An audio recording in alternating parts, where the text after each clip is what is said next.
Welcome back to our series on the most absurd emperors in Chinese history. We've seen rulers who indulge in excess, paranoia, and delusions of grandeur. But today, we bring you one who might just top them all, Ming Zhu Houzhao.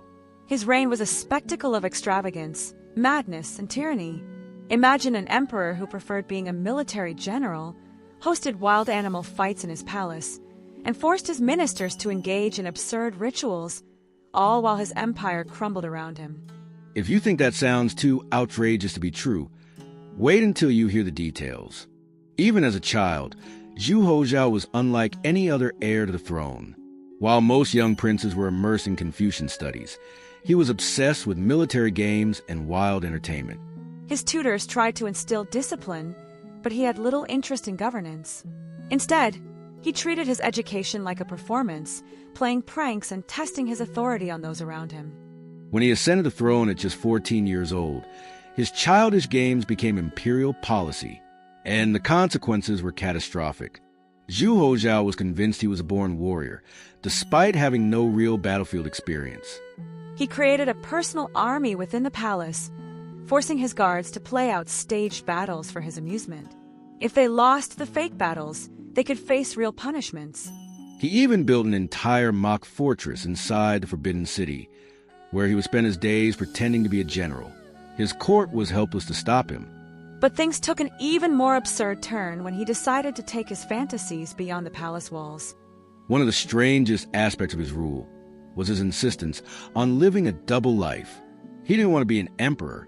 He wanted to be a warrior. So he became General Zhu.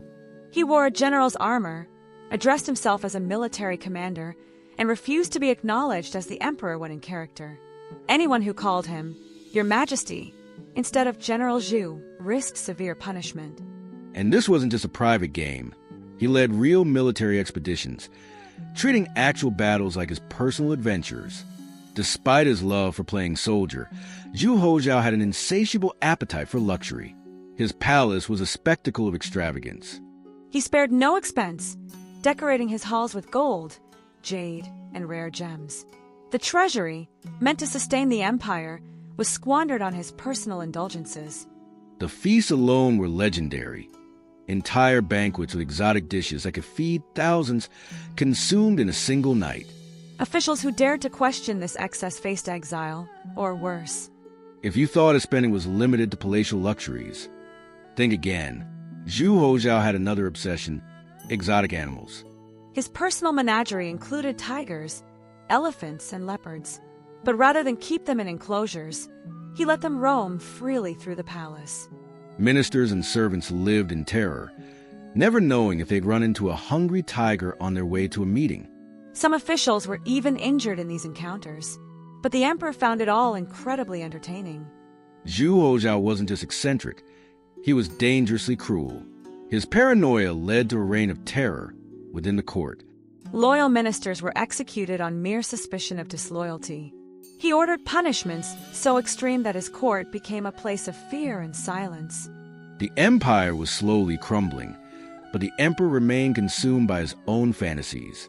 His court became a twisted theater, where officials were forced to entertain his whims. He made his ministers participate in ridiculous rituals. Some had to dress as animals, while others were made to crawl on all fours in mock battles. The court, which should have been a place of governance, became a stage for absurd performances. Like many rulers before him, Zhu Houzhao feared death. But unlike them, he took his search for immortality to insane extremes.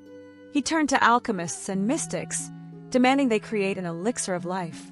Many of their cures contained toxic substances, which only worsened his health. The irony? His quest for eternal life may have accelerated his demise.